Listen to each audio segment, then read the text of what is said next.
তো hello guys, চলে এলাম আবার খেলার খবর চ্যানেলে বিগ আপডেট নিয়ে। তো চলো বন্ধুরা, খুব গুরুত্বপূর্ণ আপডেট নিয়ে চলে এসেছি।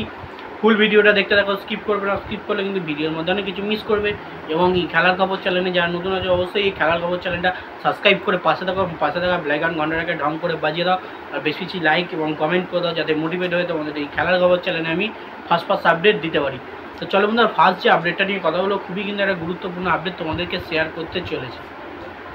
তো ফার্স্ট যে আপডেট নিয়ে তোমাদের সঙ্গে কথা বলতে চলে, হ্যাঁ, সেটা হচ্ছে হায়দ্রাবাদ এফসি প্লেয়ার অ্যালেক্স সাজিকে নিয়ে।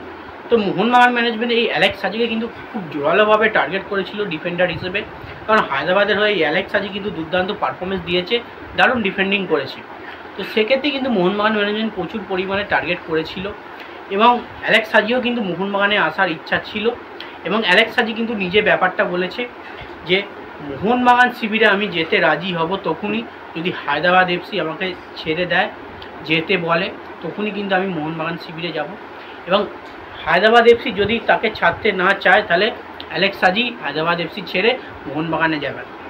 এই ব্যাপারটা হয়ে দাঁড়িয়েছে, যেটা মোহনবাগান সিটি এফসি যতই অ্যালেক্স সাজিকে নেওয়ার চেষ্টা করুক ডিফেন্ডার জায়গা ডিফেন্স শক্ত করার জন্যে, অ্যালেক্স সাজি কিন্তু সাফ জানিয়ে দিয়েছে যে হায়দ্রাবাদ এফসি ছাড়লে কিন্তু সে হায়দ্রাবাদ এফসি ছেড়ে মোহনবাগানে যাবে, নচেত কিন্তু হায়দ্রাবাদ এফসি ছাড়বে না। এবার ব্যাপারটা হচ্ছে হায়দ্রাবাদ এফসি কিন্তু অ্যালেক্স সাজিকে কিন্তু কোনো রকমই ছাড়তে চাইছে না, যেহেতু তারা নতুন করে দল গঠন করছে এবং হায়দ্রাবাদ এফসিকে জিন্দাল কোম্পানি কিন্তু সাপোর্ট করেছে এবং সেক্ষেত্রে হায়দ্রাবাদ এফসি অ্যালেক্স সাজির মতো ডিফেন্ডার কোনো রকমই ছাড়তে চাইছে না।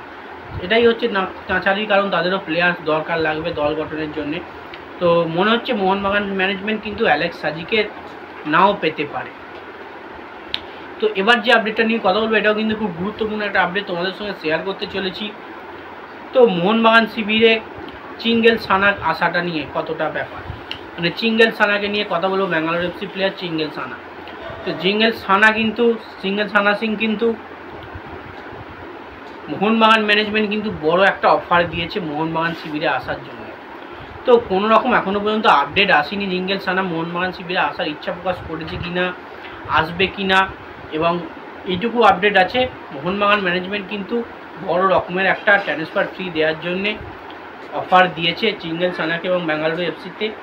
এখনও পর্যন্ত কোনো বেঙ্গালুরু এফসি থেকে কোনো রকম সতা উত্তর আসেনি, কোনো রকম মানে আওয়াজই করা হয়নি। তো আওয়াজ উঠলে বা উত্তর এলে কিন্তু আপডেট আমাদের কাছে প্রথমেই আসবে চিঙ্গেল সানার ব্যাপারটা নিয়ে। তো পুরোপুরি বেঙ্গালুরু এফসির ওপরে নির্ভর করে রয়েছে চিঙ্গেল সানার ব্যাপারটা। এবং মোহনবাগান কিন্তু উঠে পড়ে লেগেছে একটা ইন্ডিয়ান ভালো ডিফেন্ডার মোহনবাগান শিবিরে যোগদান করার জন্য, সেক্ষেত্রে কিন্তু চিঙ্গেল সানাকে বড় একটা অফার দিয়েছি। তো দেখা যাক চিঙ্গেল সানা মোহনবাগান শিবিরে আসে কিনা এবং ব্যাঙ্গালোর এফসি ছাড়ে কিনা চিঙ্গেল সানাকে। তো এবার একটা নতুন বিদেশি নিয়ে আপডেট দেবো তোমাদের। একটা মানে তোমরা নিশ্চয়ই জানো ট্রান্সফার মার্কেট শেষ হতে চলেছে, আজকের দিনটাই লাস্ট। কালকের দিনটা হলে কিন্তু 31শে আগস্ট কিন্তু ট্রান্সফার মানে উইন্ডো কিন্তু পুরোপুরি ক্লোজ হয়ে যাচ্ছে। এবং এই ট্রান্সফার উইন্ডোর শেষের দিকে কিন্তু একটা বাজি মাত করতে চলেছে, একটা দুর্দান্ত বিদেশি কিন্তু সাইনিং করিয়ে নিয়েছে একটা দল আইএসএলে। তো এই লাস্ট দিকে কিন্তু তোমরা অনেক খবর পাবে, অনেক ম্যাজিক পাবে। প্রতিটা দল কিন্তু তোমাদেরকে সারপ্রাইজ দেবে যে তারা প্লেয়ার সাইনিং করাবে নতুন বিদেশি। তো এবার যে বিদেশিটাকে নিয়ে কথা বলবো সেটা হচ্ছে, তার নাম হচ্ছে জেসুস জিমেজ।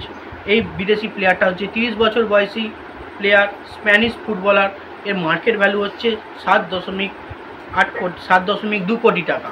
তো এই প্লেয়ারটাকে কিন্তু কেরালা ব্লাস্টার এফসি সাইনিং করিয়ে নিয়েছে এবং মোহনবাগানের জেমি ম্যাকলারেন এবং জেসন কামিন্সের পর কিন্তু 3 নম্বর বিদেশি, সবথেকে দামি বিদেশি এই জেসুস জিমেজ। এবং 7.2 কোটি টাকা মার্কেট ভ্যালু। এবং এখন সে খেলছে গ্রিসের একটা ফার্স্ট ডিভিশন ক্লাবে এবং এই অ্যাটাকিং এবং লেফট উইঙ্গেও খুব ভালো খেলতে পারেন। এবং 267টা ম্যাচ খেলেছে, তার মধ্যে 66টা গোল করেছে এবং 31টা অ্যাসিস্ট করেছে। তাহলে তোমরা বুঝতেই পারছো একটা দুর্দান্ত প্লেয়ার কিন্তু সাইনিং করে নিয়েছে কেরালা ব্লাস্টার তাদের স্ট্রাইকিং লাইনে, যেহেতু স্ট্রাইকিং লাইনে তাদের প্লেয়ারের প্রচুর পরিমাণে অভাব আছে। তো যাই হোক, একটা দুর্দান্ত বিদেশি কিন্তু কেরালা ব্লাস্টারে চলে এলো এবং অসাধারণ পারফরমেন্স কিন্তু করবে কেরালার হয়ে। তো যাই হোক বন্ধুরা, এই আপডেট ছিল। ভিডিওটা ভালো লেগে থাকলে লাইক কমেন্ট শেয়ার সাবস্ক্রাইব করে পাশে থাকো। তো চলো বন্ধুরা, বাই। নেক্সট ভিডিও আবার দেখা হচ্ছে। টাটা।